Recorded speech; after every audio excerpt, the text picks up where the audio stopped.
Quand on dit ténèbres dans le langage spirituel, les ténèbres, en fait, c'est le mensonge. C'est qui contredit la vérité. Christ étant dans la vérité, ce qu'il annonce, c'est ce qu'on appelle lumière. Maintenant, il nous dit à notre tour, vous êtes la lumière du monde, que votre lumière luit dans les ténèbres. Alors, ça veut donc dire que l'Église n'a pas sa place sur terre. Nous sommes, si tu veux, des extraterrestres sur la terre des hommes. Voilà pourquoi Jésus dit, vous n'êtes pas du monde. Comme moi, je ne suis pas du monde. Si vous étiez du monde, le monde aimerait ce qui est à lui. Mais comme je vous ai choisi du milieu du monde, le monde vous hait. Ça veut donc dire quoi? Ça veut dire que le monde a ses mœurs. Et le langage de Jésus vient avec les mœurs célestes. Dans le monde moderne que nous vivons aujourd'hui, c'est normal pour une fille d'être sexy. Voilà, de s'habiller vraiment de manière à exposer son corps. On appelle ça la liberté. Et ça fait partie, voilà, des mœurs en France. Ok? Maintenant, Jésus, lui, il vient avec un message qui dit que la femme se couvre. Parce que le corps de la femme, naturellement, est une puissance. Lorsqu'on regarde une femme qui est belle et qui est bien, qui a des rondeurs, et ainsi de suite, l'homme peut se sentir convoité. Il la regarde avec désir. Pourtant, ce n'est pas un objet. Mais son exposition de corps fait en sorte que on est attiré vers elle pour ce qu'elle présente. Alors, le Seigneur lui vient donc, par le Saint-Esprit, dire à ses apôtres, je veux aussi que les femmes vêtues d'une manière décente, avec pudeur et modestie, ne se perdent ni de tresse, ainsi de suite, ainsi de suite. Voilà pourquoi tu vas remarquer, si tu regardes les anciennes photos, ou bien quand, je ne sais pas si tu as regardé les séries des actes des apôtres. Certains essaient de faire des films, des producteurs essaient de faire des films. Comment on représente la femme? On la représente toujours pieuse et voilée. Même tu vas voir la Marie que le Vatican brandit dans ses statuettes ou quoi que ce soit. On va toujours la voir pieuse et voilée. C'était l'accoutrement des chrétiennes à l'époque. Donc, ça révélait de quoi? De la piété. Ça veut dire que nous ne sommes pas dans la dépravation des mœurs sur terre. Nous sommes des enfants du ciel. Étant dans des enfants du ciel, nous marchons avec les principes célestes. On ne sera pas bien vu dans ce monde. Parce que le monde a ses mœurs. Donc, tu seras intéressant si tu as des réseaux, peut-être Instagram. Quand tu montres tes rondeurs, tu as beaucoup de followers.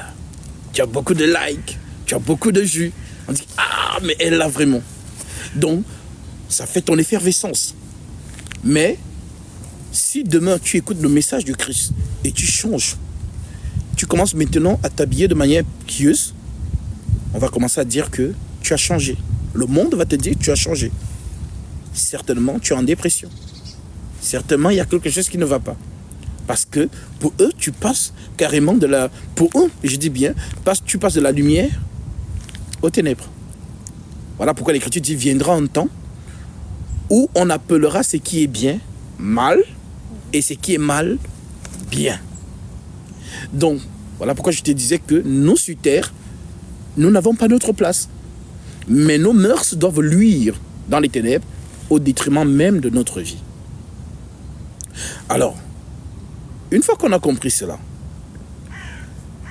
l'Écriture dit donc, vous savez que je n'ai rien caché de ce qui vous était utile et que je n'ai pas craint de vous prêcher publiquement, de vous prêcher et de vous enseigner publiquement et dans les maisons, annonçant aux Juifs et aux Grecs la repentance envers Dieu et la foi en notre Seigneur Jésus-Christ. C'est lui le protecteur. Et maintenant, voici, lié par l'Esprit, je vais à Jérusalem, ne sachant pas ce qui m'y arrivera. Seulement, de ville en ville, le Saint-Esprit m'avertit que les liens et les tribulations m'attendent.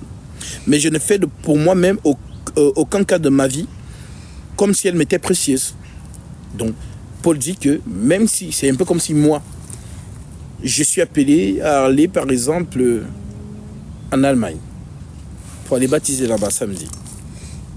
Et le Saint-Esprit vient me dire, le vol que tu vas prendre va cracher. où quand tu arriveras en Allemagne, on va t'attraper, on va te fouetter, on va te mettre en prison. Alors, Paul a donc cette information de l'Esprit Saint. Paul dit, si je dois finir ainsi, ben j'ai fini. Voilà pourquoi il dit, mais je ne fais pour moi-même aucun cas de ma vie, comme si elle m'était précieuse, pourvu que j'accomplisse ma course avec joie et le ministère que j'ai reçu du Seigneur Jésus d'annoncer la bonne nouvelle de la grâce de Dieu. Ça veut dire que c'est là mon intention. Si on m'appelle en Irak, un frère me dit je suis en Irak, je veux prendre mon baptême.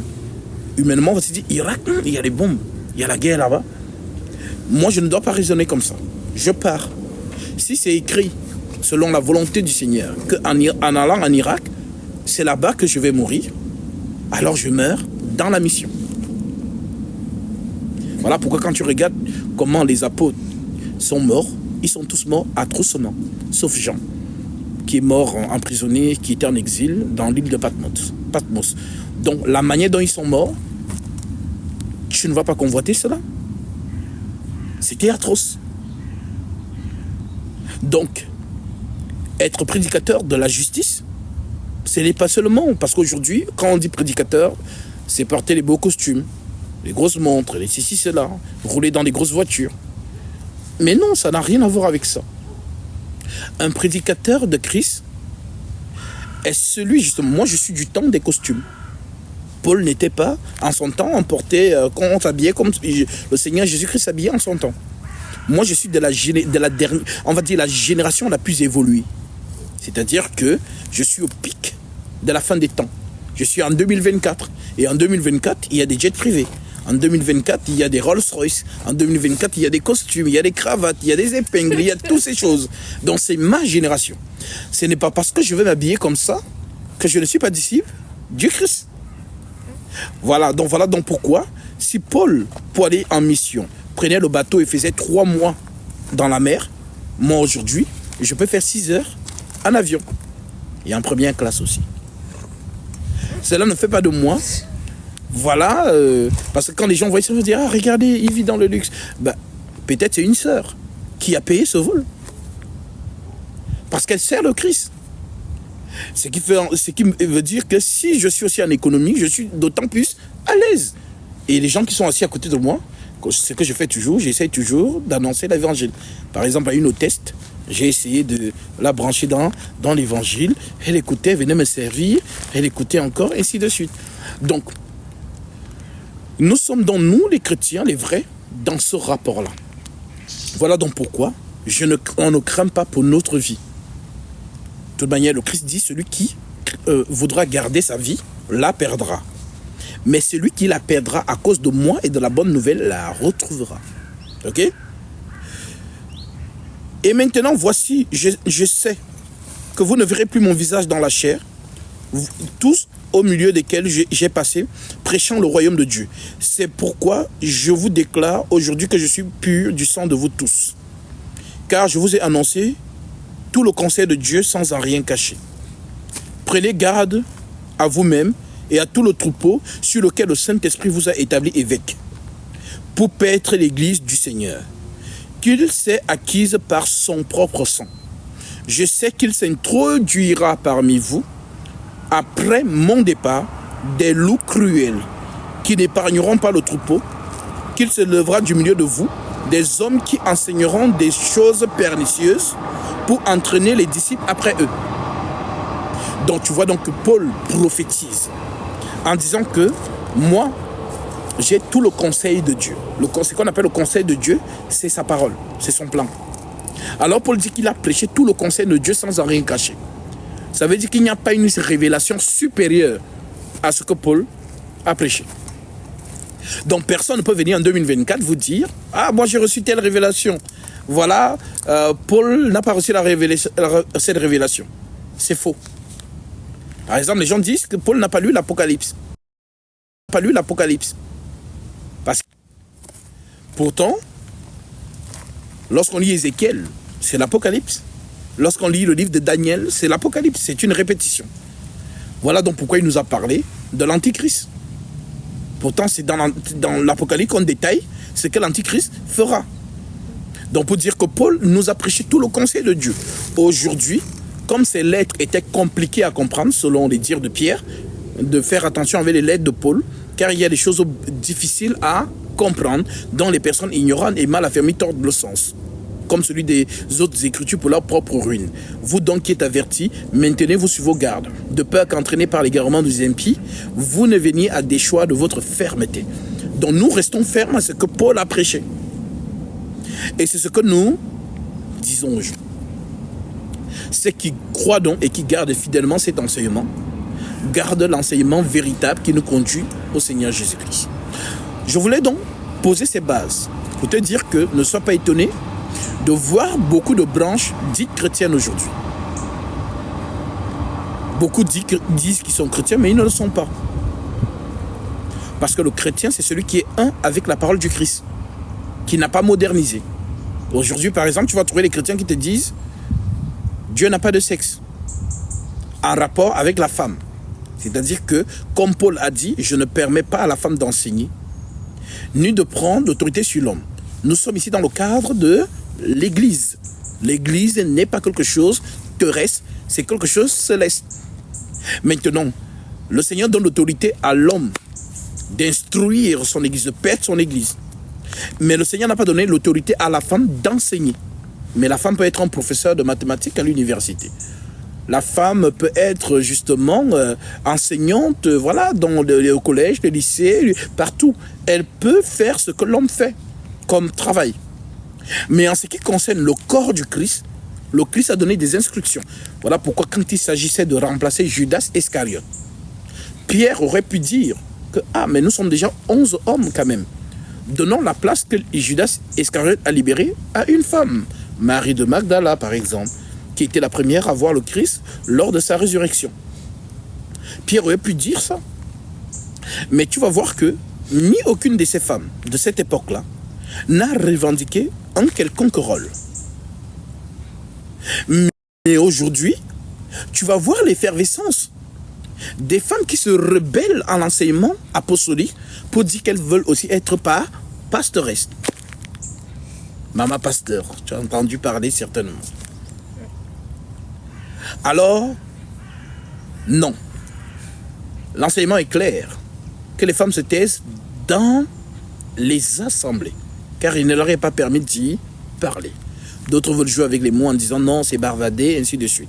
Le Christ est clair. Voilà pourquoi Paul, sachant que les gens viendront pour le contredire, plus tard, il dit donc, si quelqu'un croit être prophète ou inspiré du Saint-Esprit, qu'il reconnaisse donc que ce que je vous écris est un commandement du Seigneur. Si quelqu'un l'ignore, qu'il ignore. Donc, aujourd'hui, l'ennemi, ce qu'il a commencé dans le jardin d'Éden, c'est de renverser l'autorité. Parce qu'ici, je suis avec toi dans un langage spirituel. Ce qu'on appelle autorité, dans le langage de l'esprit, n'a rien à voir avec les muscles, avec un homme qui est rigoureux, autoritaire. Ça n'a rien à voir. L'autorité dans le langage prophétique fait référence à la parole. Donc, la première personne que le Tout-Puissant a conversé avec lui, c'est Adam. Voilà pourquoi Paul dit dans 1 Timothée chapitre 2, concernant la femme, je ne permets pas à la femme d'enseigner, ni de prendre l'autorité sur l'homme, mais qu'elle soit soumise selon que le dit aussi la loi. Donc, si elle veut s'instruire sur quelque chose, qu'elle interroge leur mari à la maison. Car il est malséant à une femme de parler dans l'église. Est-ce de chez vous que la parole de Dieu est sortie? Donc, la parole de Dieu n'est pas sortie par la femme. Elle est sortie par l'homme. Dieu a conversé avec l'homme. Dieu a donné la parole à l'homme. C'est à l'homme d'instruire sa femme de ce que Dieu lui a dit. Sauf que nous voyons donc qu'il y a l'ennemi, le menteur, qu'on va appeler le serpent. Donc le serpent ici, ce n'est pas celui qui rampe. Si on dit que le serpent c'est Satan, bon, le serpent de Moïse c'est qui donc alors? Hein? Moïse, son bâton s'est transformé en serpent, c'est donc qui? Le serpent de Moïse qui envoie le serpent de Pharaon. Donc ici, on parle du menteur. À chaque fois que tu vas voir serpent dans les Saintes Écritures, on fait référence au menteur, Satan qui ment. Voilà pourquoi on l'appelle serpent ancien. Voilà donc pourquoi lui donc il vient parler avec la femme. Dieu converse avec l'homme, Satan converse avec la femme. Donc ce que Dieu dit à l'homme, c'est ce qu'on appelle autorité. Ce que la femme dit, ce que le serpent dit à la femme, c'est ce qu'on appelle aussi autorité. Donc qu'est-ce qui se passe donc? L'homme a la parole de Dieu, la femme a la parole du serpent. Maintenant, la parole du serpent qu'il a donnée à la femme a donné cette parole à l'homme. Donc, en gros, la femme a pris autorité sur l'homme. Voilà pourquoi quand Dieu vient condamner l'homme, il lui dit, puisque tu as écouté la voix de ta femme. Vous voyez? Donc, quand Paul nous dit dans 1 Timothée chapitre 2, en disant, est-ce de chez vous que la parole de Dieu est sortie? Les gens ne comprennent pas en fait de quoi il parle. Mais en réalité, il est en train de prêcher le jardin d'Éden. En rappelant donc aux femmes que l'ennemi est passé par vous pour pervertir l'homme. Voilà pourquoi on dit que ce n'est pas Adam qui a été séduit, c'est la femme qui, séduite, s'est rendue coupable de transgression. Ok?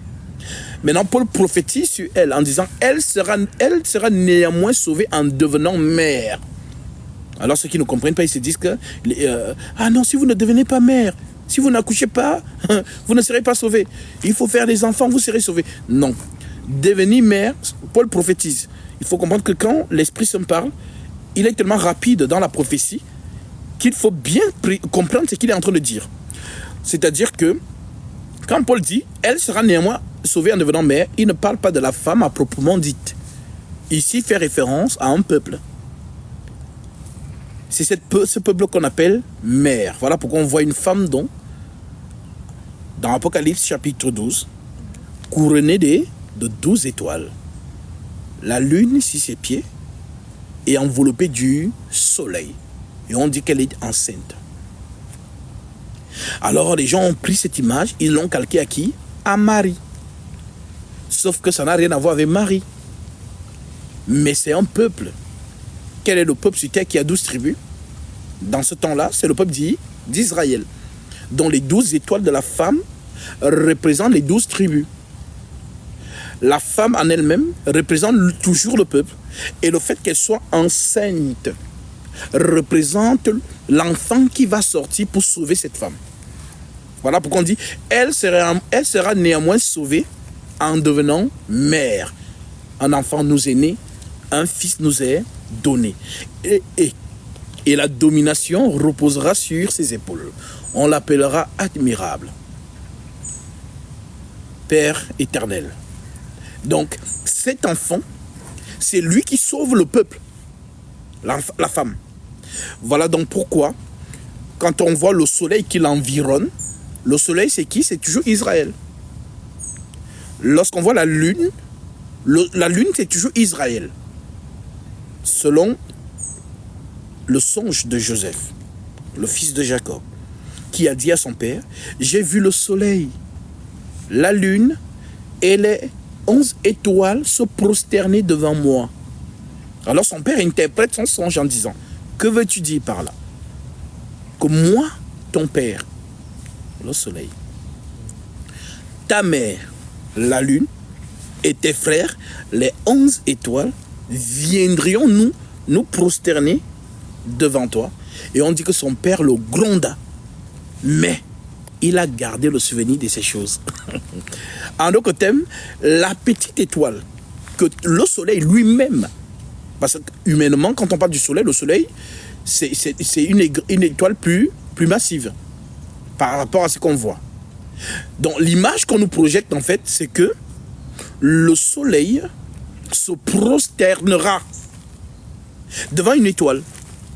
Sauf que le soleil, c'est ce qu'on appelle père.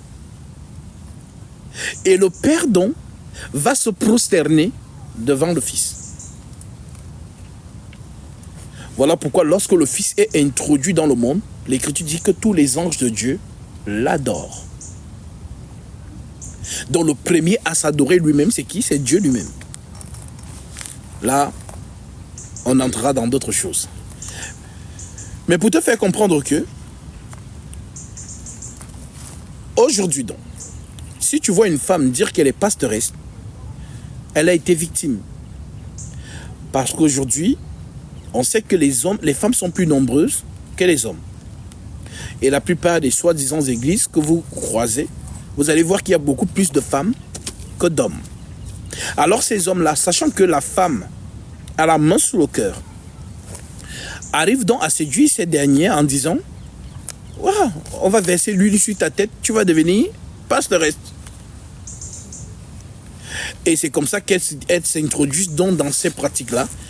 Et comme nous voyons avec ICC, ce soi-disant homme de Dieu, Ivan Castano, qui ouvre une académie et qui forme les pastoresses.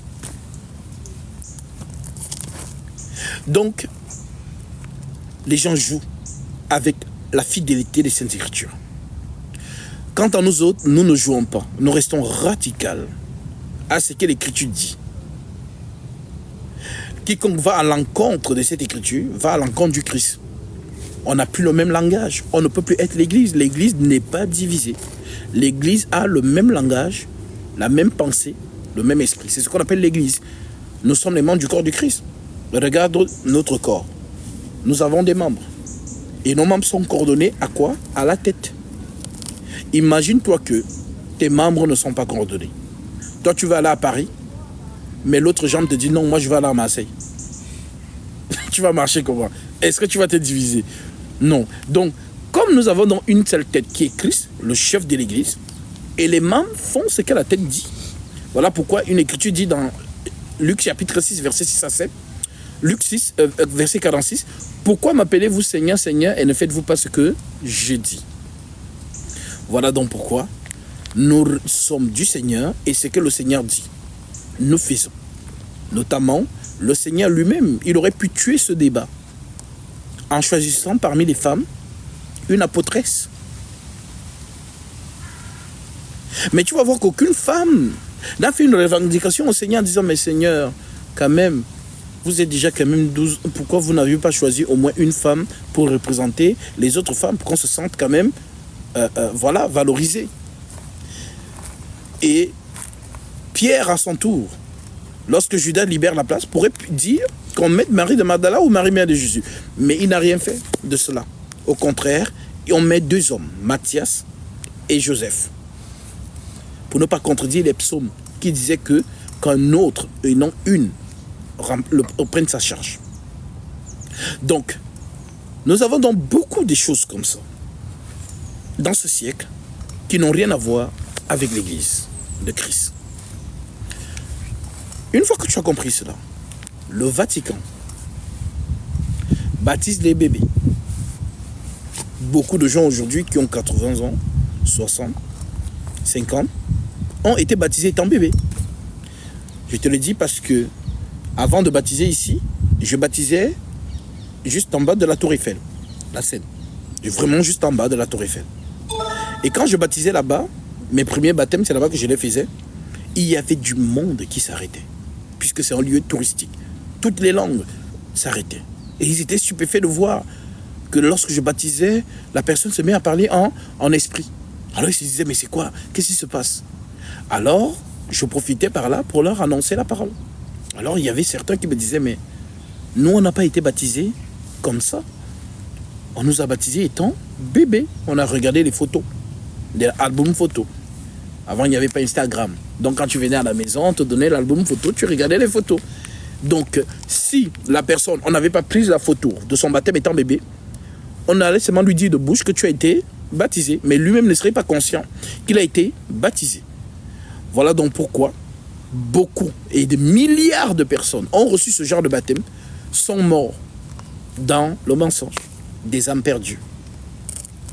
Sont aujourd'hui encore beaucoup que j'ai récupérés par la grâce de Dieu, du Vatican, parce qu'il faut y aller. Hein. Une personne qui a fait 45 ans, 50 ans, 60 ans dans le Vatican, entend ce que je suis en train de prêcher, vérifie les Saintes Écritures, il se dit, mais c'est vrai, je ne vois pas une écriture où un apôtre a baptisé un bébé.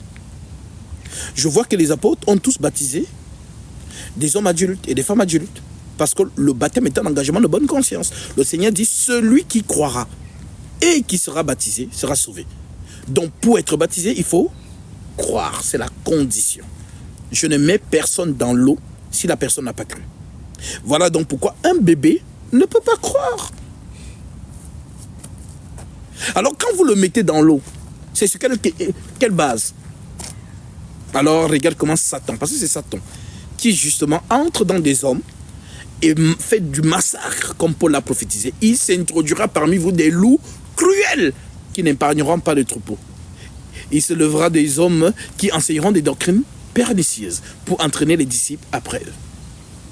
Alors, ces personnes, lorsqu'on les ramène à la fidélité des Écritures, on dit, mais regardez, donnez-nous une écriture, un exemple, où les apôtres ont baptisé un bébé, juste une seule. Il n'y en a pas. Donnez-nous une écriture où les apôtres ont baptisé au nom du Père, du Fils et du Saint-Esprit. Il n'y en a pas. Tous les apôtres ont baptisé au nom de Jésus-Christ. Mais eux, ils viennent te dire aujourd'hui, mais non, c'est la même chose. Que ce soit Père, Fils, Saint-Esprit, que ce soit au nom de Jésus, c'est la même chose. Voilà. Mais pourtant, nous sommes dans le modèle apostolique. Ce qu'ils ont fait, nous faisons. Ce qu'ils n'ont pas fait, nous ne faisons pas. Alors, donnez-nous au moins une écriture. Peut-être, s'il est 12, s'il y a 11 qui ont baptisé au nom de Jésus, peut-être il y a un qui a baptisé au nom du Père, du Fils et du Saint-Esprit. Donnez-nous. Il n'y en a pas. Mais quand ils vous disent que, oh non, c'est la même chose, c'est leur rajout. Parce qu'ils partent du principe que le Seigneur a dit, allez et baptisez au nom du Père, du Fils et du Saint-Esprit. Mais sauf qu'ils ne comprennent pas que le Seigneur, dans son humanité, son rôle, c'était de parler en parabole, langage allégorique, ou encore ce qu'on appelle des devinettes. Selon le psaume chapitre 78, verset 1 à 2, l'Écriture dit, l'Éternel ouvrira sa bouche en parabole et il publiera les sentences des jours d'autrefois. Voilà donc les énigmes des jours d'autrefois. Voilà donc pourquoi quand le Seigneur parle du nom du Père, du Fils et du Saint-Esprit, c'est le même Seigneur qui nous dit, le Saint-Esprit, le Consolateur, quand il viendra, il vous conduira dans toute la vérité. Voilà pourquoi les apôtres ne pouvaient pas aller prêcher tant que l'Esprit Saint n'était pas sur eux. Le jour de la Pentecôte, qu'est-ce qui se passe donc? Le Saint-Esprit descend sur eux. Et ce jour-là, Pierre prend la parole. Au lieu de dire Père, Fils, Saint-Esprit, l'Esprit Saint lui révèle dans le nom du Père, en d'autres termes, Jésus-Christ, le protecteur. Voilà donc pourquoi Pierre dit repentez-vous et que chacun de vous soit baptisé au nom de Jésus-Christ pour le pardon de vos péchés et vous recevrez le don du Saint-Esprit. Donc le baptême se fait au nom de Jésus-Christ. Voilà. Et puis, dans une source d'eau naturelle. Les apôtres ont tous baptisé dans une source d'eau naturelle, au modèle de Jean-Baptiste et du Seigneur lui-même qui baptisait, Jean chapitre 3. Maintenant, aujourd'hui, je vois, les gens m'envoient, mais Gusby, regarde ma photo du baptême, la vidéo. Je vois, on met la personne à genoux dans une baignoire. Une baignoire, on fait couler l'eau. Après, on prend la personne, on dit non, assieds-toi déjà, voilà, on va te mettre dans l'eau. Et ils appellent ça baptême. Et en plus, 2 femmes. Parce qu'il y a des femmes qui se mettent à baptiser dans leur douche, leur baignoire. Ils font venir les gens, on les met dans la baignoire. D'autres ont dit non, piscine gonflable. Quand je baptisais sur les champs, à la Tour Eiffel, la police venait toujours m'attraper. Je suis allé partout. Hein. Oh, la police m'a suivi. C'est aussi comme ça que j'ai pris des amendes. Voilà. Maintenant, il faut un arrêté préfectoral pour que vous puissiez officier comme vous le faites. Et puis d'ailleurs, si vous voulez baptiser, baptisez comme le Vatican. Ou baptisez dans les piscines, les baptistères, les piscines gonflables, les baignoires. Alors je me suis dit, si la police m'oriente vers la piscine, pourquoi ça leur dérange que je baptise dans une source d'eau naturelle? Parce que ce n'est pas eux qui parlent, c'est l'ennemi qui parle au travers eux. Parce qu'un homme est un véhicule. Soit il est conduit par l'Esprit de Dieu, soit il est conduit par un autre esprit. Voilà donc pourquoi le Vatican, leur manière de baptiser, ou encore ce qu'on appelle les églises luthériennes, leur manière de baptiser, c'est un faux baptême. Tous ceux qui ont été baptisés comme ça ne verront pas le Seigneur. Je suis ici dans le livre de Marc, chapitre 11, le verset 18. il est écrit, Marc 11, 18, l'Écriture dit, les principaux sacrificateurs et les scribes, l'ayant entendu, chercher les moyens de le faire périr, car ils craignèrent parce que toute la foule était frappée de sa doctrine. Quand le soir fut venu, Jésus sortit de la ville. Excusez-moi.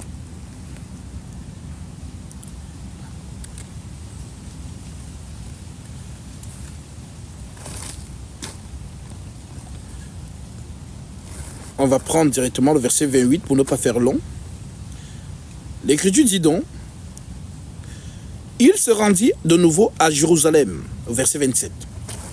Et pendant que Jésus se promenait dans le temple, les principaux sacrificateurs, les scribes et les anciens vinrent à lui et lui dirent, par quelle autorité fais-tu ces choses?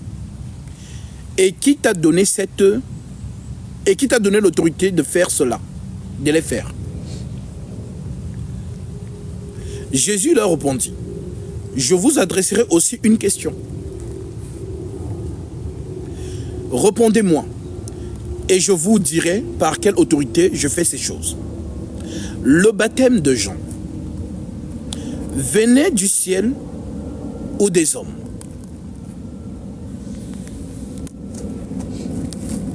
Donc on lui pose la question que, mais sur quelle autorité tu fais toutes ces choses? Qui t'a donné cette autorité? Lui répond en disant, je vous pose une question aussi. Si vous me répondez, je vais vous dire par quelle autorité je fais cela. Il leur dit donc, le baptême de Jean venait-il du ciel ou des hommes? En d'autres termes, aucun homme ne peut se lever de lui-même, entrer dans les eaux pour baptiser les gens. Pour le faire, il faut avoir l'autorité céleste.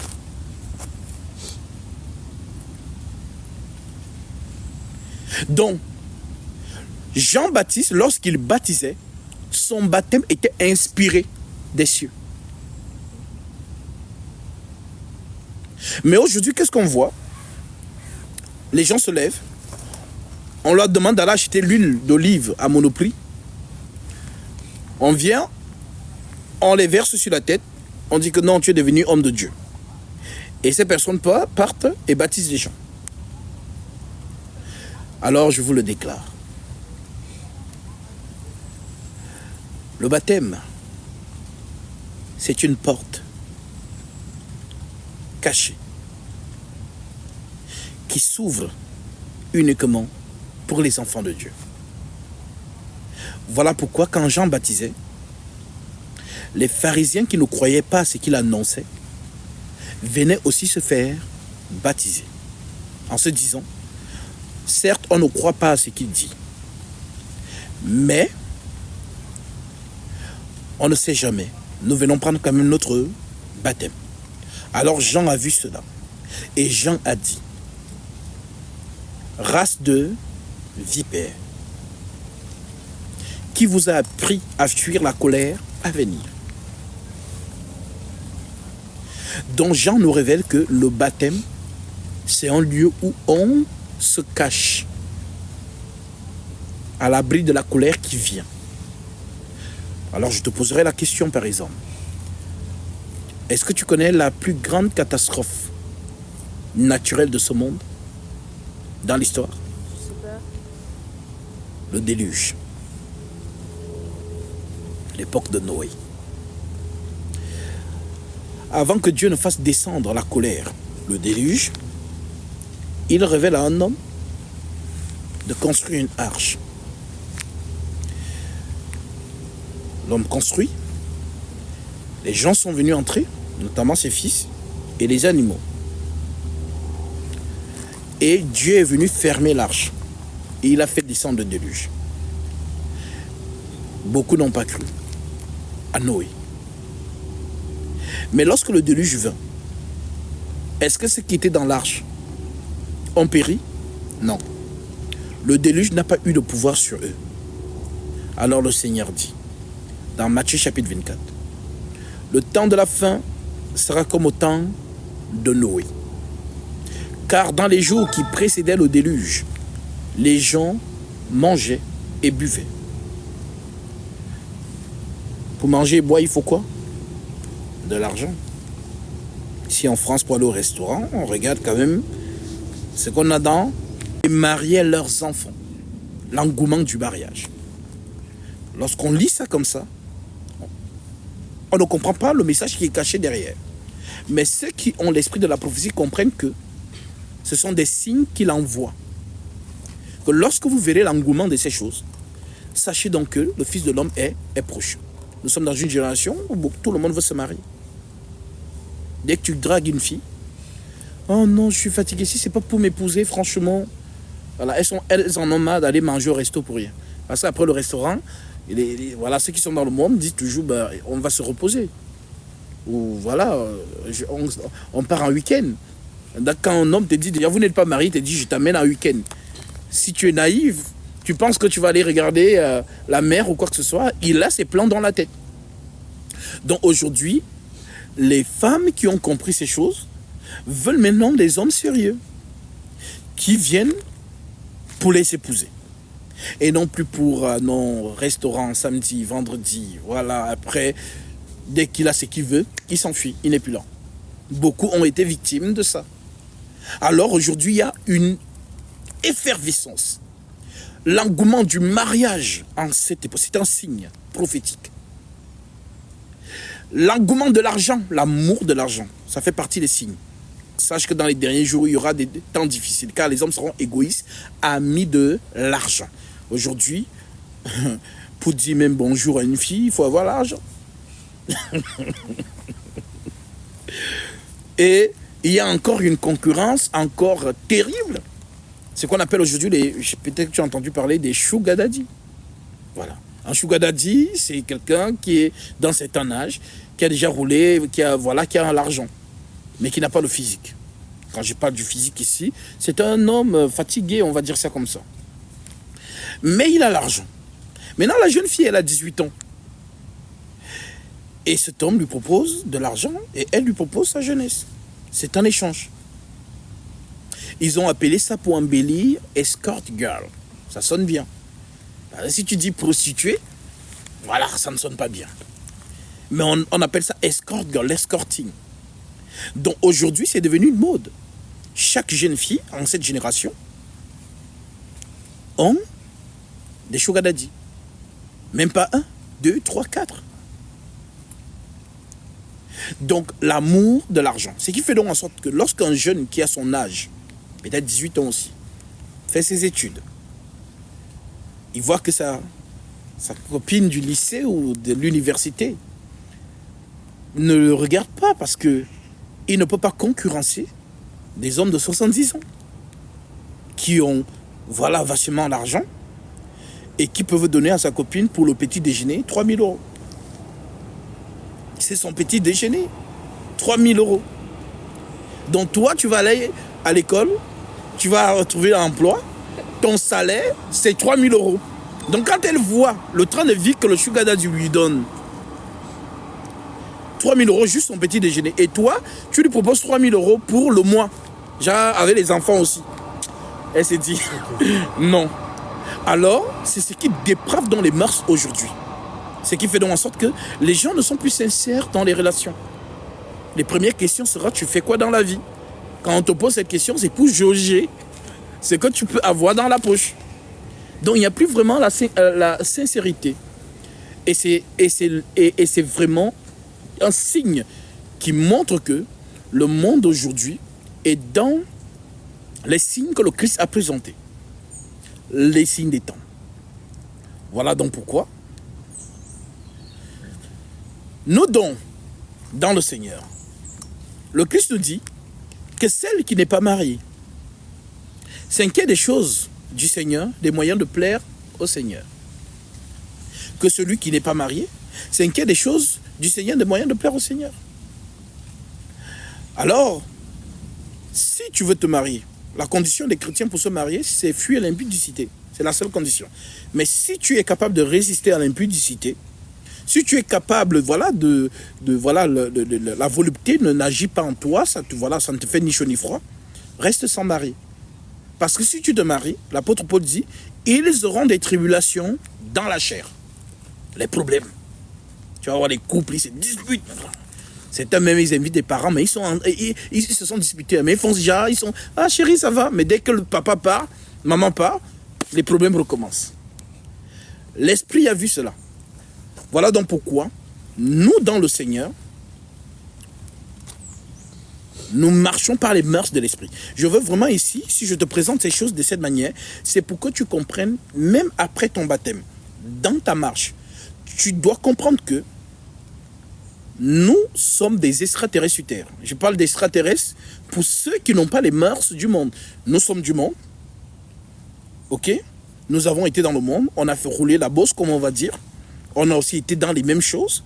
Mais le message du Christ nous a touchés. Le message du Christ nous enlève donc du monde pour l'Église. Et nous allons donc marcher avec ces mœurs-là. Et non pas comme dans le monde. Ce qui fait donc en sorte que si moi je me marie, je ne peux pas me mettre à battre ma femme. Je ne peux pas me mettre à insulter ma femme, à la rabaisser. Car le Christ dit, homme, aime ta femme. Comme Christ a aimé l'Église et s'est donné lui-même pour elle. Ça veut dire que mon rapport du mariage s'est calqué sur l'exemple de Jésus-Christ. Voilà pourquoi une sœur aussi, qui est en Christ, mettra en pratique ce que le Christ lui a dit. Femme, sois soumise à ton mari comme au Seigneur. De la manière dont l'Église est soumise à Christ, c'est de la même manière que les femmes doivent être soumises à leur mari. Mais maintenant, lorsqu'il y a cet équilibre, la femme est soumise à son mari, le mari aime sa femme. En fait, vous êtes une seule personne. Il n'y a pas deux personnes. C'est vous contre le monde. Je suis ton devant, tu es mon derrière. Ça veut dire que si quelque chose arrive devant, je te protège. Si quelque chose arrive derrière, tu me protèges. Nous sommes une seule personne.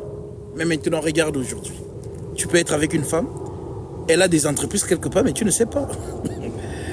Elle construit peut-être ailleurs, mais tu n'es pas au courant. Ça veut dire que tous les deux, vous êtes dans le profit de l'un de l'autre. Il n'y a pas de sincérité. D'autres ont même des amants. Mais vous dormez dans le même lit. Tu rentres du travail, chérie, comment tu vas? Ça a été ta journée? Oui. Mais elle vient de passer une journée avec son collègue. Il vient de passer une journée avec sa collègue. Mais il se retrouve à la maison, tout va bien, l'hypocrisie. Alors nous, l'Église de Christ, nous ne sommes pas dans ces mœurs. Nous marchons selon les principes du ciel, qui ne sont pas reconnus sur la terre. Est-ce que tu sais qu'en France, il y a des agences pour tromper sa femme? Donc si je suis marié et que je veux tromper ma femme sans trace, je m'en vais consulter l'agence. On m'envoie une lettre de mission. Voilà, avec les billets d'avion. Je montre à ma femme que je vais en mission. Je pars en mission. Pourtant, je suis en train de partir avec mon amant quelque part. Donc, ces choses deviennent légales. On commence à légaliser cela, ainsi de suite. Alors oui, ça ne va pas s'arranger. Ça ira toujours de cette manière. Plus grave encore, puisque au temps de Sodome et Gomorrhe, on dit que l'iniquité était arrivée à son comble. C'est là donc que le feu descend. Quand Dieu descend voir Abraham, il va à Sodome en disant à Abraham que voilà, le péché de Sodome est monté jusqu'à moi. Ça veut dire qu'il y a, c'est en plein. Alors il part et c'est ce qui se passe aujourd'hui. L'iniquité monte à son comble. Le monde vote des lois à l'encontre de la Torah. Dans le monde, on légalise des choses qui ne sont pas naturelles. Les principes de la nature. Parce que la nature, c'est Dieu. L'Écriture dit sa divinité se voit à l'œil lorsqu'on la considère dans ses ouvrages. Donc, si naturellement, Dieu a créé l'homme et la femme pour former une famille, aujourd'hui, on veut des lois